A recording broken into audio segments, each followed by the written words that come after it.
You and I for the Kenai. We have been on a long hiatus this past summer. As some of you may know, Eric is no longer with us. He's not dead, but he got into law school. So he is actually not here, but he's here. So good luck to Eric out at Harvard Law. We're all really excited for him to be out there. Also, if you guys have noticed, we have intro music. That intro music is the original score by our cousin Mercer. So thank you, Mercer, for the intro music. But yeah, so we're really excited to be back. We're going to kind of relaunch our podcast here. We're back with some new recovery stories, new community resources, and we're going to continue to kind of jump back to doing some 1 year laters, or I guess they're almost 2 years later now with some people. We're going to start catching back up. But this is kind of a new, fresh start for you and I for the Kenai. We're going to unveil a little bit of a new podcast page. We're going to kind of unveil a little bit new format. If some of you guys are a little more loyal listeners, we kind of did it with Brittany's podcast and a little bit with Thomas's too.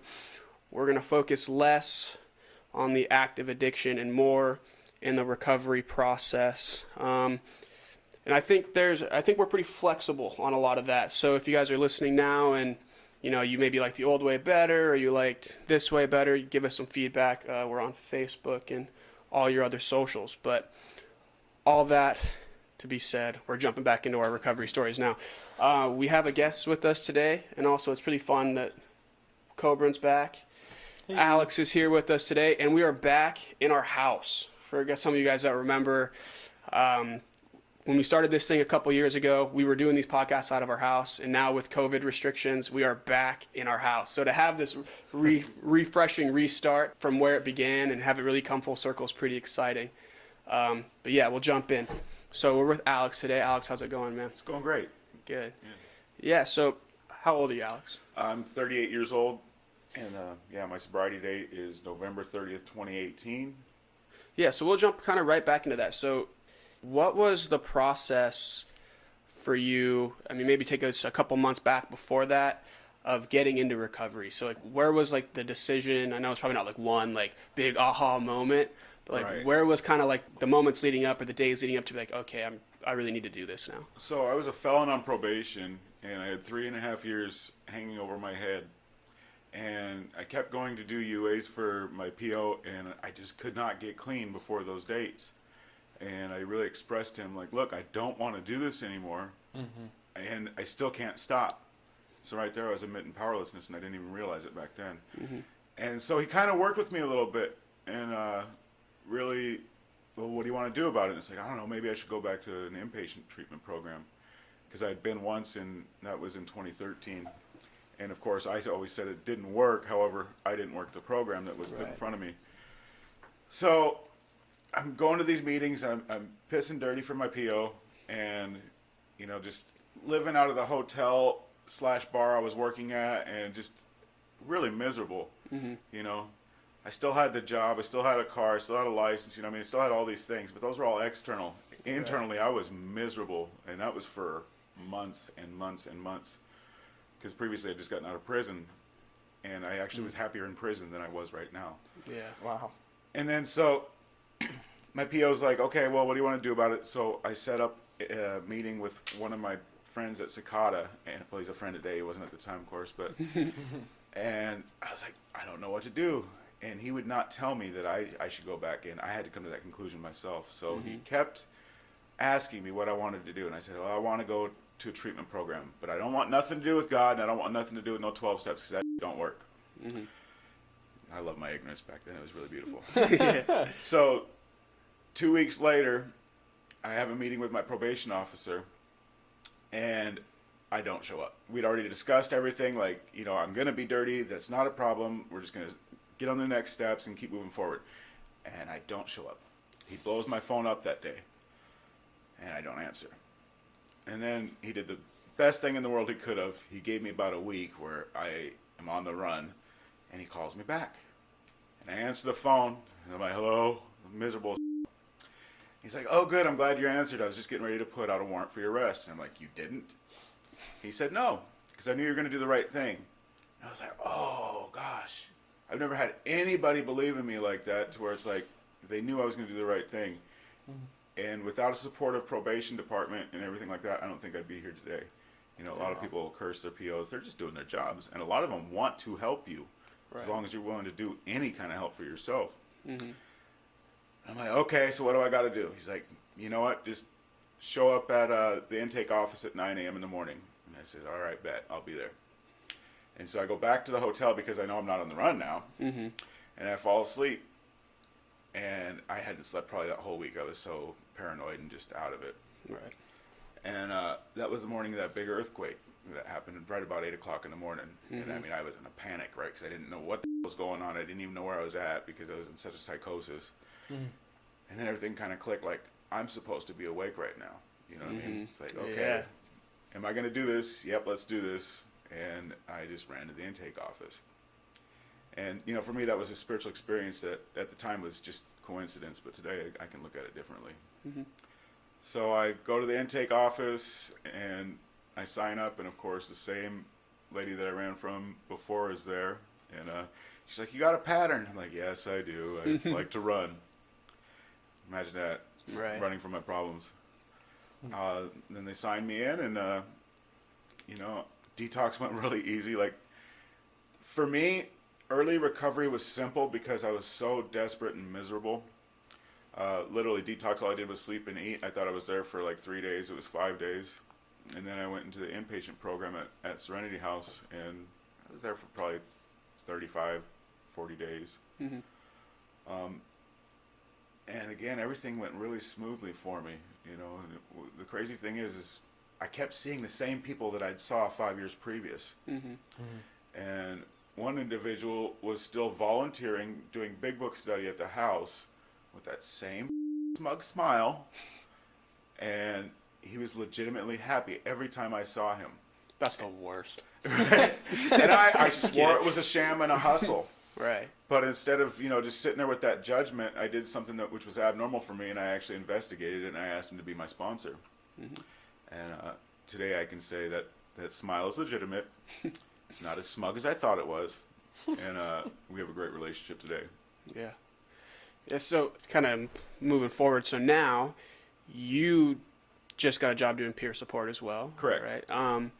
So how does your experience with your sponsor, with people that were peer supports when you were at Serenity, kind of affect your, I guess, philosophy as someone who's now engaging in peer support? Realistically, I saw these people, and they were like my go-to people when I was kind of down and out, because I had like everybody up on pedestals as far as the counselors and things, Mm-hmm. you know, and the peer supports were really relatable. Right. They didn't have a huge amount of time, but at that time it seemed like a huge amount, you know.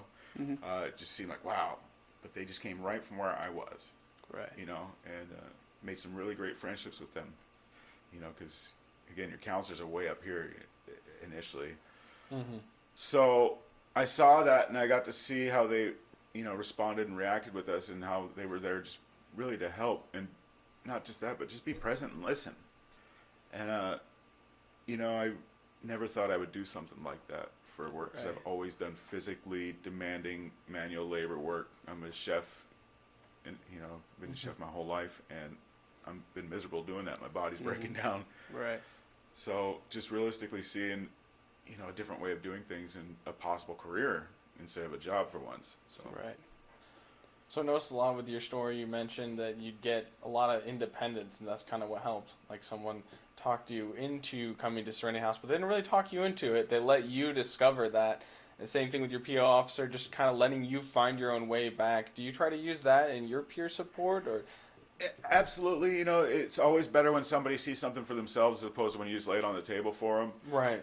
Or even if they're coming up with ideas and I'm this way, very black and white thinking. It's either got to be this way or that way. Yeah. Sometimes all I do is just introduce like a C and a D. Like, what about these options? You know, so if somebody's thinking very black and white, then that's definitely something I'll do too. Okay. Yeah, keep it vague so that way they come to the conclusion of what they need to do, because it means a lot more that way. Right. It means nothing if I can see it. It means everything if they can see it. Mm-hmm. That makes sense. And I think that's important for people who aren't necessarily in recovery themselves, but might have like loved ones, or like are having trouble with like people they love that are in active addiction, and trying to get people into recovery. Right. Because, you know, we can spend like so much time and so much energy and like trying to do things for people and like fix things, I guess, which is like, and that kind of like you said, like treatment for you didn't work the first time. Right. And if you go back and listen to a lot of our stories, it's not a first time fix a lot of the time. Yeah. You know what I mean? Like, it's rare to see somebody get it the first time. yeah. Oh, yeah. And like you said, you had to be like desperate enough to really just like do it. Yeah. So I think like if there's anyone out there who's listening who has like loved ones or just, anybody that's like really going through it and you're like beating yourself up, like really trying to get them to do things. And it's hard for me to say. Take a step back, take a breath, take some time for yourself, and kind of maybe start introducing some things, taking a little less direct hands-on approach, because as we've seen, it doesn't happen until it happens. Right. Until people are desperate enough to want it. Yeah, so like that early recovery process, you said it went pretty smoothly. Was there ever a time where, like, because a lot of the stuff we hear is like, at first recovery is just about staying sober. Like, what do I have to do to just stay sober until your brain, your mind, your mental, emotional health can actually like have a minute to kind of come back and flourish, because they're been so kind of seared by the active addiction. Right. When did recovery for you become less about just staying sober and more about like going back and dealing with a lot of the root causes of like what led you to active addiction? I went through my steps really quickly in about 2.5 months. And so that's when I started to deal with some of the issues I had caused. However, I was still not right in the head, of course, what's going to happen in 2.5 months when I've been doing this for 25 years. But still just getting out there and making those amends and, working on my thoughts and actions. And then it really became about like building a life and a future at about 8 months. That's actually when I went back to Minnesota to reunite with my daughter, who had been absent in her life for 6 years because of my addiction. Yeah. What was that moment like? Yeah. That Powerful was, experience. wow, powerful. Like, just, I didn't even recognize her because she was twice the size, she was a young lady, not a little girl anymore. I also reunited with my dad in that moment. I hadn't seen him in 16 years, and it was like, oh my goodness, it was just overwhelming initially, and but everything felt so right, At that moment, I could trust my gut again for the first time in years, and, I really listened to that today, but it was like everything just felt right, even when because I flew down to Minnesota to reunite with them. Even when I got to the house, it just felt like home, it felt like everything was the way it should be. So did you leave Minnesota when you were in your active addiction? Are you from Minnesota? Negative. My family has lived there since 99, 2000 roughly. I've always been up in Alaska since that moment. Yeah, so my family and I are pretty distant. Right. My dad's lived there. My mom lives in Washington, and my mom is still in active addiction. Right. And to be completely honest, that's one of the harder things for me.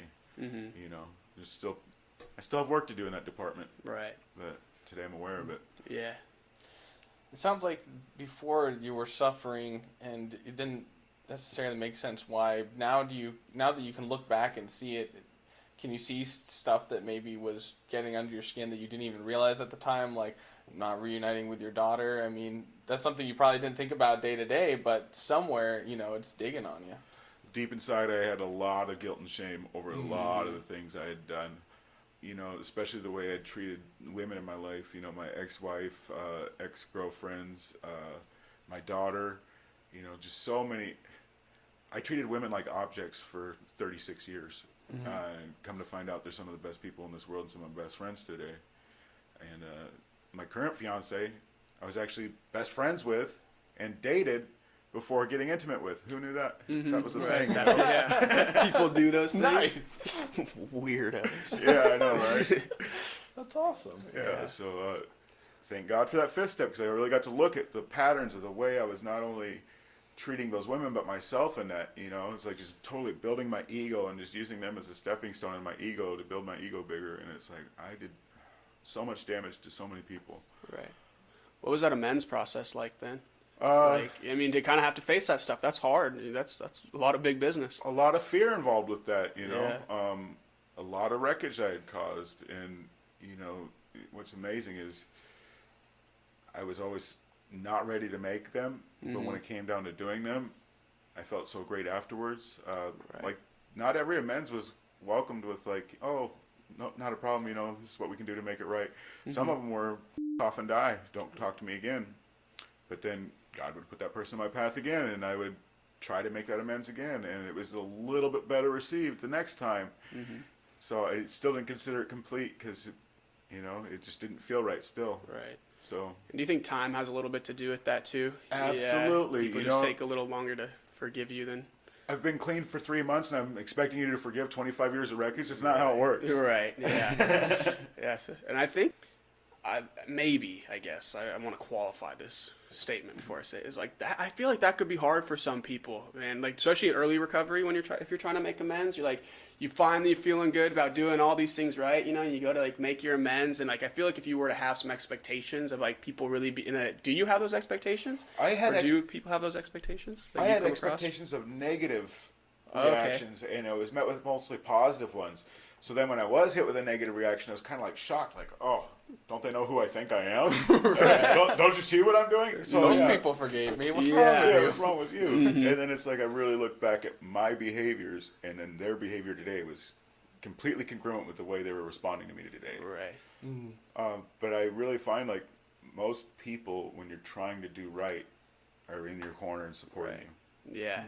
I think that's a big thing for people that are either in early recovery or maybe just like considering starting to get into the process, you know, if like they're listening to this. And I think that's kind of, because that's scary, you know what I mean? Like having to make those amends, like you said, is like a lot of fear involved. Absolutely. Was that something that crept into your mind, like even before you actually got to step 4, step 5, you know, like, man, I'm eventually, like, I know, especially having gone, like the second time, especially having gone through the process before and like having seen the steps before, being like, man, I don't have to make amends with these people. And like, that's kind of terrifying. Yeah, it's crazy. You're on step 1 worrying about step 9 and you haven't even looked at step 1. Right. But yeah, it's definitely a lot of fear involved with it, but that's why the steps go in order, you know, in step 4 and 5, you know, to deal with that fear, that anger, and really list out that past relationships with, you know, people. And it's, that 5th step really saved my life, I think, because I was getting ready to do the same old thing, you know, treat women like objects, use them for my pleasure.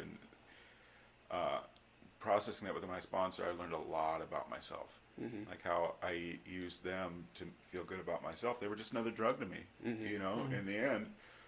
And so I'm really glad I did that. And I was also that macho man who thought I didn't have any fears. Well, I remember exactly how many fears I had on my 4th step. There was 43. Wow. And 98 resentments. But I was considering myself fearless, and it's like when I really dug deep and asked myself honestly, I was afraid of everything. That's why I acted the way I did for so long, was out of fear. Right. How did you get yourself to the point where you're willing to take an open look at yourself and talk to your sponsor? Because it sounds like you went from, man, you're really suffering, and then you were like, okay, I'm really going to get into this program, and then you really opened up. I mean, I'm assuming some people, it's really hard for them to, you know, take a retrospective look at their life and be like, wow, I made these mistakes here. Was it the steps that guided you through? Was it your sponsor? Maybe a combination? Definitely a combination. It was everything. It was definitely the steps and the sponsor, but it was also seeing other people go through it and how they came out the other side. It was also watching other people not go through it. And it's like, I was desperate for the gifts that I saw the people with, and desperate to not get what the people that didn't do it had. So it really is like, okay, what's the worst thing that can happen? You know, I already lived through this. It didn't kill me. Talking about it with another individual and God is not going to kill me. You know? It's going to bring up some pain. Okay. Well, come to find out that was the best Band-Aid in the world, was going back through that pain. So just really just looking at it. Right. Kind of taking it head on. Absolutely.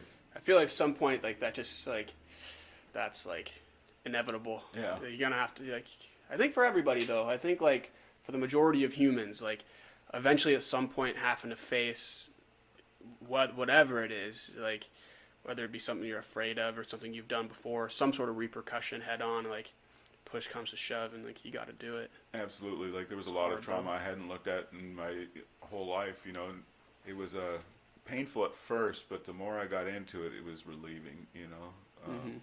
Most of it was trauma I caused others, but I still had traumatic experiences from it, because most people shouldn't be getting into this violence thing and things of that nature, you know. But definitely some childhood trauma, you know, that I didn't necessarily deserve or earn even, you know. But 98% of my resentments, I earned them. I was the cause of them. and I have to look at that like I was the problem here the whole time. Right. This is bull. Yeah. Who knew? Yeah. And so how does that kind of move into your recovery today? So like, do you kind of ever reflect on those things? Like if you like, do you find yourself in like those conversations that get a little bit tense, you know what I mean? Where you're like, you kind of start to get a little bit reactive? I'm really careful with that today. Yeah. You know, and I tend to pause when agitated and doubtful and things like that. And my fiance is a person in recovery as well. We've been together for just about 18 months, and it's really different when we have, I can't even really call them arguments, but differences of opinion. Right. And, you know, tones will be getting a little high and everything, and then it's like, okay, my reactions to what she's asking or saying get slower and slower because I don't want to react, I want to respond. Right. So I'm pausing and I'm really considering what I'm thinking about. And initially it used to bother her, and it's like, look, I don't want to say something and actually cause harm because that's my MO. Like I will cut somebody down with my words and make them feel, you know, about an inch big and try to make myself feel bigger in the process. That's my past. I'm trying to do things differently today. So I really just take my time and respond as opposed to react. So if it takes a gap of 10 seconds, so be it. Sometimes it's not nearly that long, you know, usually just like a second or two, but you know, a lot of huffing and I gotta hold my tongue there, huffing and puffing, but it's really changed. This is the most healthy friendship, relationship, anything I've ever had in my life, because when we have issues, we can feel comfortable enough to bring them to the table, Right. and know that we're going to deal with them in a healthy manner and not scream and yell and belittle each other. Yeah. And the best thing is, I don't point out her defects. She doesn't point out my defects. I just bring my own to the table, and then she looks at hers, and it's really cool because I'm looking at myself the whole time, not like she's the problem, but like maybe there's something wrong with me. Right. Yeah. I can appreciate that. That's something that I do because I'm a lot of the same way. Like I just like, because for me it comes from a little bit of a different place, but it's like because I sometimes do just really want to say some things that I shouldn't. Yeah. And I know I shouldn't. And I get like so close and I like have to breathe, and then some people get frustrated that I'm not talking. And I'm like, if I talked right now, I'd be, yeah. I appreciate that, dude. I think that's super cool. Yeah, and so let's say it's with somebody that I haven't had issues with in the past before, and it's like we're getting a little heated, and I start to pause. I kind of like, let me just think about this for a second. You know, let them know, like, look, I'm not ignoring you. You know, what you're saying is important. Just let me think about how I'm going to respond to you as opposed to react to you. Mm-hmm. You know, so somebody new, I might explain my actions that way they're not getting even more agitated just sitting there while I'm trying to collect myself. I should do that. That's smart, actually. It's just good communication skills. Who would have thought, honestly? Yeah. Take a moment. Yeah, that's super cool. So, yeah, I mean, what is, like, I feel like being in relationships, and you have your daughter back in your life now, Correct, right? full custody. Yeah. Yeah. That's super cool. So, like, sometimes we, I mean, myself included, like, want to romanticize, like, you know, family life and all these. It's like, it's stressful. Oh, absolutely. You know what I mean? So, like, how do you, like, what are maybe some, like, things you do? Like, obviously we talked about taking a step back, but maybe some other things, too, that you do to, like, kind of help handle your stress in ways that are effective. I definitely make sure I take time for myself and check in with myself often. Like, am I really okay? Because I've convinced myself for decades that everything's okay no matter what, you know. Life's great. So when I'm having issues, it feels like life's coming undone. I reach out to somebody first, and I'm like, okay, this is what I'm going through. And then I do a lot of self-care, you know what I mean? Even self-care I don't want to necessarily do, but like say my partner does, and then I enjoy doing it along the way. Like, who knew pedicures felt good? You know? Yeah. You know, wearing face masks is awesome. My pores are crystal clear right now. I love that, dude. Yeah. I like the charcoal ones, bro. They're nice. Right? So just lots of self-care like that, or just, you know, things are never as bad as I'm making them out to be in my head, especially when I look at my past. So that's something I'll do too, is like I reflect on where I was a year ago or 2 years ago, or even sometimes just a month ago. Like, I have an amazing, blessed life today. Like, all my needs are met. You know, I'm happier than I've ever been in my life. So when I get into these ungrateful moments, I just do a little bit of, you know, gratitude lists or things of that nature. And it's like, why was I even tripping about this? It's so small in the grand scheme of things. You know what I mean? Like tripping about a bill. Like that bill is going to get paid. Right. It's not going to get paid like when I want it to get paid, because I want it paid now. Right. But and that's, I mean, some of that too, I mean, like, because especially like depending on your DOC or your drug of choice, like when you're so wired, you want to find things to worry about. You want to, you know what I mean? But yeah, I feel, and so I think when you're hardwired for that and like wanting like that done now, or like that, like just having to be busy, like taking that, being able to take that step back is like a pretty valuable learned skill. absolutely. Probably pretty difficult, I would assume too. Oh yeah. I remember the first time I felt peace and serenity, and it was after I did my 5th step. I called my sponsor up panicking because I didn't feel right. There was something going on. I didn't know what it was, but there's something wrong. And he's like, well, what are you feeling? I'm like, well, nothing. And it's like, usually I'm going all over the place. And he's like, you know what that is? And I'm like, no, what is it? Tell me. He's like, that's peace. Click, he hung up on me. Shook up my peace a little bit, but at the same time I was like, oh, that's what that is. Okay, I had no idea. It's almost like you feel impending doom. It's like things are going well, something's bound to go wrong very soon. Like, no, just enjoy it. So yeah, that was like my first moment of peace, and then it's like after that, now it's like when I don't have peace, I get into a panic. So it's really cool. My brain has wired itself differently now. Right. So yeah, that's when that's really important to have good coping skills and just take a step back, like we've been saying. You know, it's Right. just pause, man. There's nothing that is so important unless you've got a limb cut off or something. There's nothing that, that's unmanageable. Whereas before, if I'd have stubbed my toe, I'd have went back out. Right. Yeah. Definitely. So is there anything on your road to recovery and things were kind of going downhill?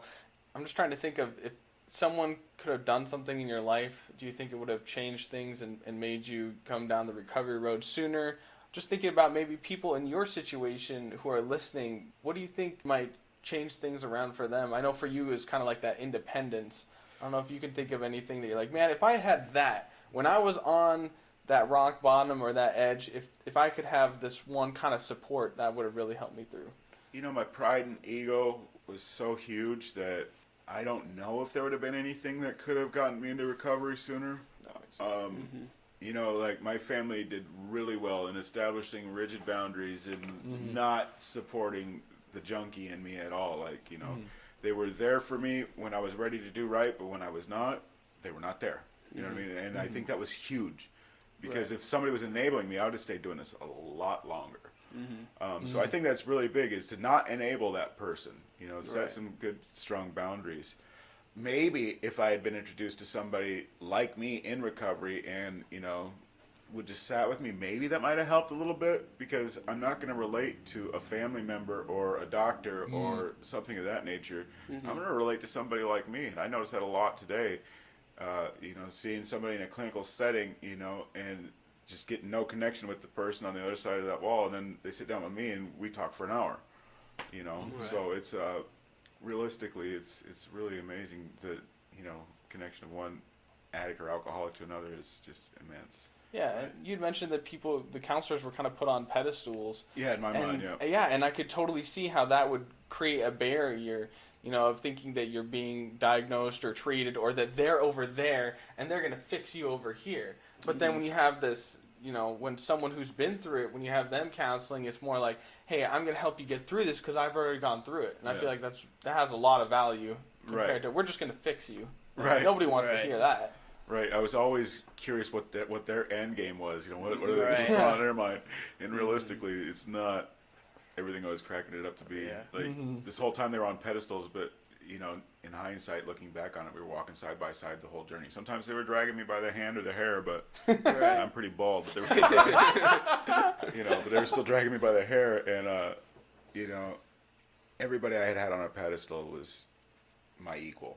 I am no better or worse than any of these people. I'm no sicker or better than the person just coming in. We all have the same disease in my mind. So it's realistically just accepting that. Right. What advice would you give anybody who may have come across this that's like just kind of considering getting into recovery? Like they're thinking about it. It's on the mind. You know, just go to a meeting. It doesn't matter which meeting, in my opinion. You know, the steps are the steps. AA, NA, it doesn't matter. Just go to a meeting and sit and listen once. If you see somebody that says something you like, go up to that person and talk to them. I guarantee you, if I don't recognize you and you show up at a meeting I'm at, I'm going to introduce myself to you. You know, we'll probably go out for coffee or ice cream afterwards anyways and just talk. You know, I'm never going to judge you. I came from a similar background, I promise. But that's huge right there, just establishing some kind of connection to the community.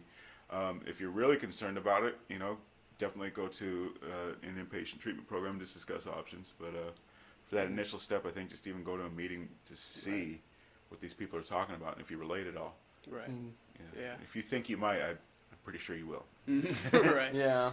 If you think about it, if you're down in the dumps that much and you're just like, man, I don't know what I'm supposed to figure out in life, and you're that low, it's probably hard to reach out. Oh, absolutely. That was the hardest thing for me. It's the most healthy thing to do. It can lead to the greatest amount of growth. But, man, so I can imagine sometimes it'd be good to reach out to people that you know who might be, maybe they're looking for treatment, they're not sure, and they're getting lower and lower, and they seem to be kind of fading out. But if you can reach out to them and just be like, hey, if you want to do this, I can help you with it. Like, right. I feel like that would be a huge help. Yeah.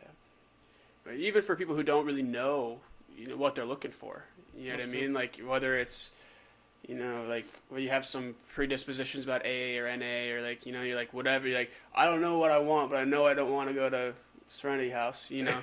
Like, I mean, I think like taking that, I think meetings are a good place to start regardless, because I think there's a lot of people, it just provides that support network and like that, or not even necessarily a support network right away, but like just the network, like the actual like non-Facebook social network. Yeah. To where you know that like when you go to a meeting and you meet Alex, you know, if you see Alex on the street, like at least you have like, you know, like that person is where you might want to be one day and that they still exist. Like exactly. you don't forget when you see those people out and about, you know, it's just a good place to start, I think. Yeah, to reach out and ask for help is the hardest thing I think I'd ever have to do, because I was, again, growing up with this toxic masculinity, like I can fix everything. There's nothing wrong with me. It's outside things that are wrong. So realistically looking at that and being able to be like, I can't do this by myself. There's no shame in that, you know. Right. We say surrender to win, and you know, it's true. But who wants to admit that complete defeat initially? Nobody. Yeah. Nobody. You know, it hurts the pride and the ego, and that's what I've been building up my whole life, is my pride and my ego. So to really take a chunk out of that, that's almost like cutting a limb off, you know.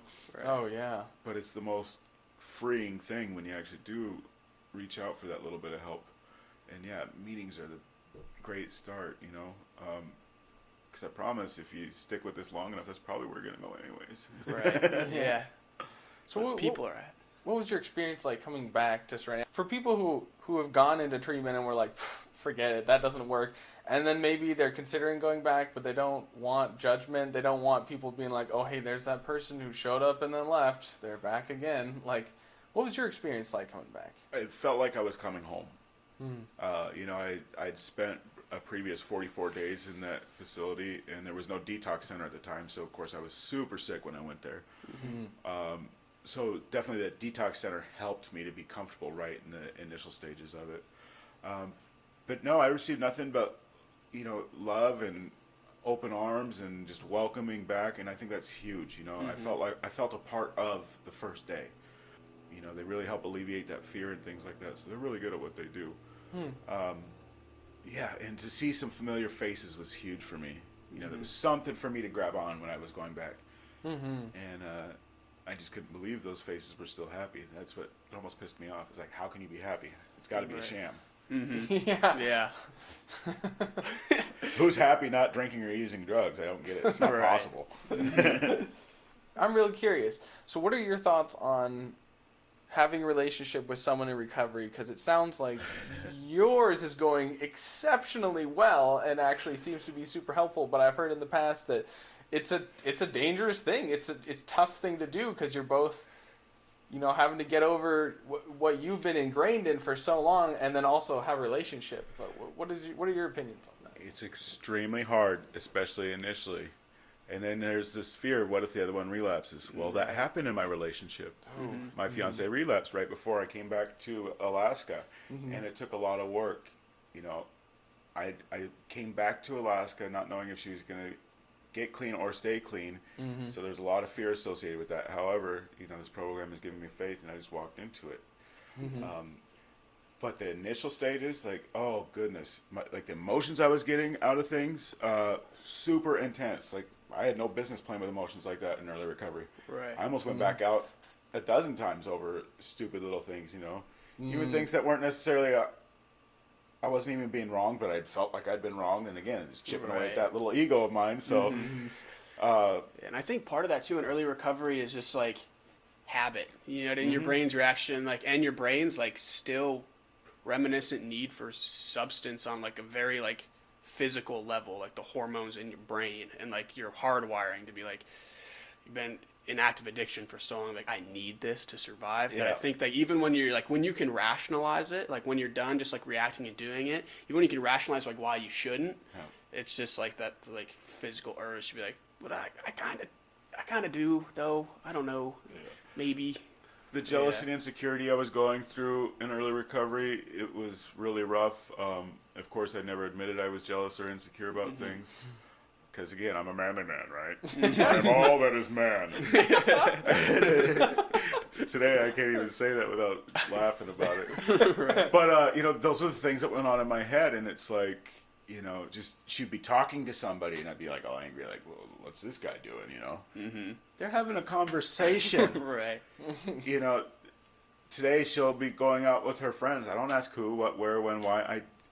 That's her life, her choice, you know? Because you, like, trust people now? And then she might come back and tell me about what she did, and that's cool. She's including me in that part of her life, you know?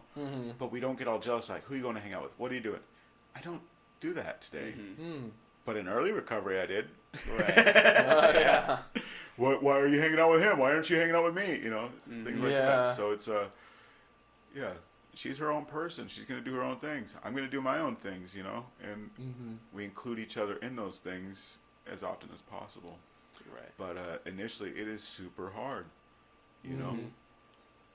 I would not recommend it. Right. Yeah. I have a healthy relationship today, but I don't know if it always was. Yeah, and that's riskier in the beginning, and like now that you've kind of figured things out, like even you changed how you viewed women completely over the span of, you know, however many days, and so you didn't even realize there was a problem. Yeah. So then once you realize there's a problem, and you're like, oh, I need to change this. Well, you're probably already in a relationship. And you're like, this is gonna be a very active, hands-on approach to changing some ideas I've had in my head.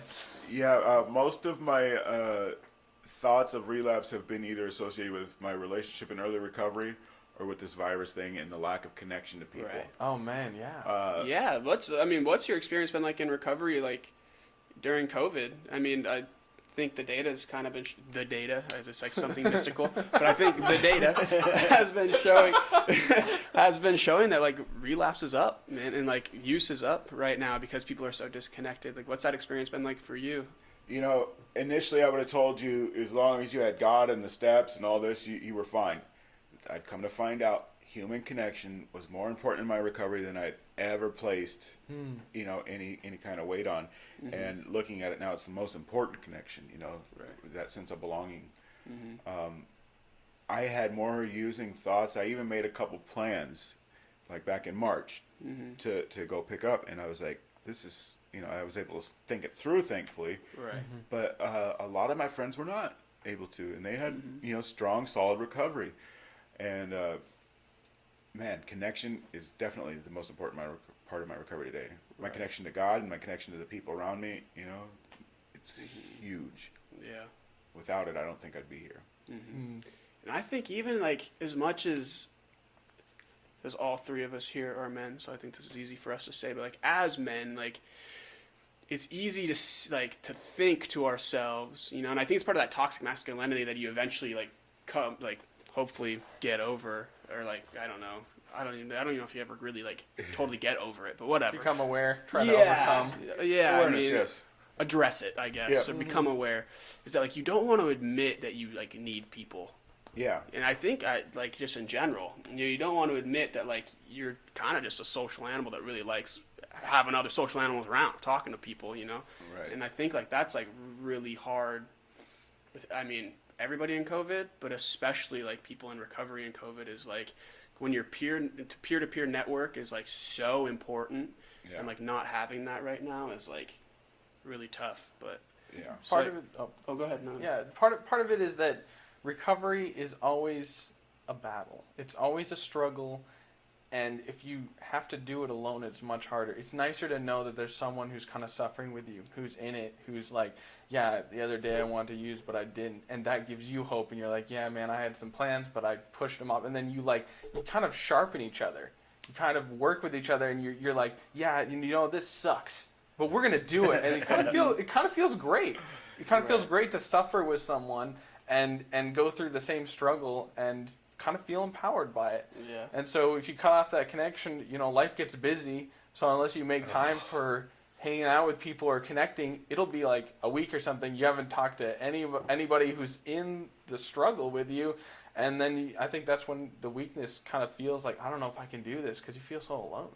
And I truly believe some of my most recent friends' relapses actually saved me from one, because I was ignoring some pretty major signs in my life. I was working a lot of hours, a lot of days, and ignoring my mental health, my emotional health. Like I was emotionally detached, like I was in early recovery. Mental health was a wreck. And then I'm seeing these people relapse, and I go up to them, okay, well, what were some of the warning signs? And they're listing them out, and I'm like, oh, I'm exhibiting half of those. That's me. That's me. And so for the first time in my life, I quit a job based on my mental and emotional health. That toxic masculinity, I actually was able to chip away a piece at it, because I was like, I'm tough enough. This job's only 3 more weeks. It's like, I might not have 3 more minutes if I keep this up. So let's just cut it back. So I, instead of working 6 days a week, I cut it back to 2. And then next thing you know, I started this job with the hospital. So it's like, realistically, that leap of faith, God was just testing me, and I'm glad that I am able to learn from other people's mistakes today as well. Oh yeah. Oh yeah. And I'm really glad that they felt open enough to tell me about them. Right. And that's how this thing works. We can learn from each other if we're open-minded and willing. Yeah. I guess that's a pretty good dive right into your peer support job now too, because what's that relationship like when that happens with a peer, and you it seems to be, I'm kind of just like seeing it, like obviously I've never been in this situation, so I can't like speak to it obviously through experience, but like you're going to be there to support that person. And so like you're kind of already doing your peer support job before you do your peer support job. Right. So it's kind of a pretty interesting dive in. Like what's that conversation like with somebody who like reaches out to you, like, here's what's up, like this is what happened? Initially it's just letting them know, I love them. That our relationship hasn't changed at all. You may have made a mistake in your personal life, but I promise it brings no weight or bearing on the way I feel about you today. It's the same thing. You're still an inspiration to me. You're still one of my best friends. Definitely inviting them out to go do things. Opening that line of communication. Even when somebody's out there in their addiction, I'll send them little 3-word texts. Morning, sir, pray. Or I love you. Just opening that line of communication, and I'm sure they're looking at them all pissed off. Right. And then when they come back, it's, right. once they feel comfortable enough to actually talk about what happened, then I definitely pick their brain. But these are like some of the strongest members that I had known in recovery, so they were really more than willing to go and like share this stuff, and they have no idea how much they helped me by just sharing that little piece of them. And that's how this works. Just being available. Right. And like I asked that question because like I keep seeing this thing, it's like relapse is part of recovery. It doesn't have to be though. Yeah, and like that's because it poses an interesting question. You know what I mean? Yeah. Like the way that's pros, is like Right. relapse is part of recovery. Like it seems to be that like some people find people who have relapsed a few times and keep coming back, and it may even just be like 1 dayers, it doesn't have to, or like a short amount of time, you know? And they're like, there's like, because there's a balance between like harboring that guilt and shame and then like continuing to go, or like kind of accept, and then on the other side though, accepting that mantra like, oh, that relapse is part of recovery, and doing it like 1 day, like once a month for the next 10 years. You know what I mean? Right. Like, and so it's like, it poses like, you could go either way with it, and I feel like you could take it to use it however like would best benefit you. Right. But it just poses an interesting question, you know, like where does that fit, you know? And like, I think that's important for like people that are maybe feeling still even just a little bit of that guilt and shame, like of having a relapse even through COVID or out of COVID, whatever.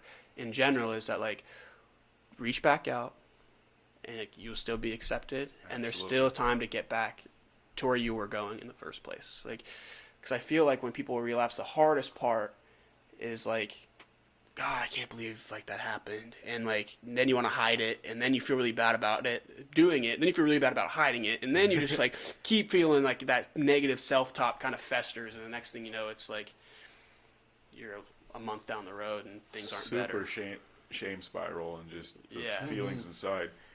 Feelings, they've got to be worse than they ever were before, because you got this head full of recovery and a belly full of liquor or an arm full of a drug.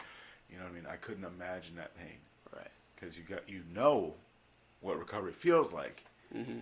and then it cannot feel as good as it was before. I almost promise that. Right. Oh yeah. It's got to feel worse than ever. Mm-hmm.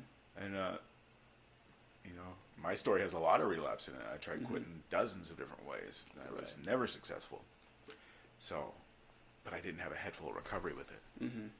So I can't imagine that pain. But yeah, just reach back out to somebody, anybody. Like a lot of my friends that have gone back out actually started to get resentment towards the program and the people in it. And I get that. You know what I Right. mean? Is it kind of like this, like they told me this would work thing, and like here I am, like Yeah, it does not take long for the insanity to creep back and to Right. really kind of skew everything that you're looking at, and to blame it on other people is so much better. You know what I mean? Then I don't have to look at myself. right. And so, but yeah, then once you open that line of communication again and they start to open back up again, it's like, okay, they start to look at themselves again. So therein lies the problem. So it's really it's a wild ride. Yeah. Yeah. So Definitely. real quick, what were you mentioned that you asked the people who had relapsed what the symptoms were, and I'm curious, what were those symptoms in case there's people who don't even know they're creeping up on that as well?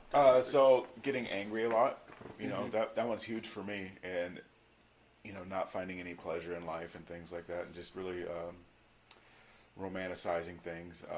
Like that, like I was saying earlier, the emotional health going down. Like I really was not feeling anything other than extreme anger or extreme pleasure. So just kind of manic kind of stuff. Exhaustion. You know, I mean, I was physically exhausted, mentally exhausted. I wasn't taking care of things like going to meetings as often as I was. I wasn't filling my spiritual cup. My prayer was falling. You know, I wasn't praying as much. I definitely wasn't meditating as much. There's lots of warning signs, you know. But the physical exhaustion crept into the mental health, crept into the emotional health, and then what spiritual health? You know what I mean? Yeah. I had none of that. So I was hungry, angry, lonely, and tired all the time. You know, those four little warning signs they tell you about. I was those things all the time. I never had relief. How'd you get out? Just by backing away from that job. Oh yeah, that was the biggest source. Just Yeah, really because I was taking it out of you. I was working in Homer. I was doing 10 to 12, sometimes 15-hour days, 6 days a week, and then I had to worry about my family life up here. So keeping all that right, co-parenting when I'm a distant parent, so everything's kind of put onto my partner. That wasn't fair to her at all. Right. She just literally stepped into this motherhood thing 6 months ago with my child, and so like them establishing that connection, like it really wasn't fair of me to do that. That's hard regardless. Yeah, Yeah. for anything, and then for the other parent to be distant and gone. Right. Yeah, that wasn't fair to anybody right there. So, and again, it was that toxic masculinity creeping back in. It was that I've got this. I'm strong enough. You're the man of the house. Exactly. And you're in recovery now. Yeah, look at me. So I see that pride, that ego, everything creeping back in, and all those old behaviors, thoughts, and actions, and I'm like, I'm ignoring them for a while. It was probably about a month of, where I should have been done with it. But I kept doing it until it became normal. And then, I hate to say it, but thank God those guys relapsed, because I was able to pick their brain, and they were guys I respected, trusted, and have been friends with me the whole time on this journey. And I was like, whoa, okay, this is going to happen to me if I don't make some changes. So I made changes. Mm-hmm. So yeah, it's like just realistically setting your pride and your ego aside and looking at yourself like, am I okay with this? Because I can convince myself I am. If I don't really stop and look at it, then I'll convince myself I am. Mm-hmm. Yeah, man, that's powerful.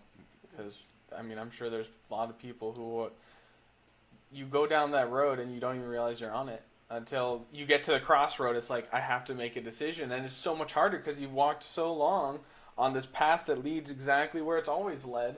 But if you don't consider it, if you don't look around and have that awareness and take the steps like you do with self-care of saying, okay, no, my mental health has value. I need to make some changes in my life because I've just been ignoring what's been going on around, and you just get so busy with life and caught up that, man, it'll just take you by surprise. Exactly. I can normalize anything. Any kind of traumatic stuff I can make normal. And so I'm not saying going to work was traumatic, but it was definitely not healthy the way I was doing it. Yeah. Right. I was doing it alcoholically or, nobody needs to work 60 hours a week, Yeah. Right. or more. And then drive 3 hours a day. And then not be available for your family. It's like it was so many just wrong things were going on at that time. And it was like I was ignoring it. And almost gaslighting my partner, like, this is what it's got to be. You know what I mean? Supporting the family. Yeah. Don't you know who I think I am? Just going back to all that stuff, like, I got to provide. It's like, I got to provide for myself too. You know? It's true. Otherwise, I'm not going to be there for them. Mm-hmm. Yeah. Definitely. So, Alex, thanks for coming and recording with us today, man. I think this was super cool. I think some of the main things we hit on today were when you're at that point where you're ready to get help, meetings, a good place to start. Absolutely. I think, where can you find information on meetings? Do you know? AA.org. AA. And there's also AAKenaiPeninsula.org for local ones. There's Meeting Guide. It's an app on the phone. As for the NA meetings, there's a Kenai NA. I think there's a group there. Just reach out there. Lots of social media sites. Put the dope down. Things like that. Get lots of support through there, and they can help point you in the right directions. Right. There's meeting lists and guides everywhere, though. They got them at the hospital, at the intake office, things of that nature. And it's pretty rare somebody doesn't know somebody in addiction, so it's starting to become more rare to not know somebody in recovery. Right. Just find that one person out, and they can help you get to the right direction. And if you feel like inpatient is the thing for you, or maybe an outpatient program, or you're looking into something more of that nature, we're all big Serenity House fans. We think that's awesome. Absolutely. So The intake is 907-714-4521. you'll call our friends there, and they'll get you figured out how to get you. They're not going to judge you. No. They've been there. Help you get to where you need to go. Thank you very much, Alex. I think this was great. I'm glad we talked about recovery with you today. Yeah. This was super fun. My honor and pleasure. All right. This was you and I for the Kenai.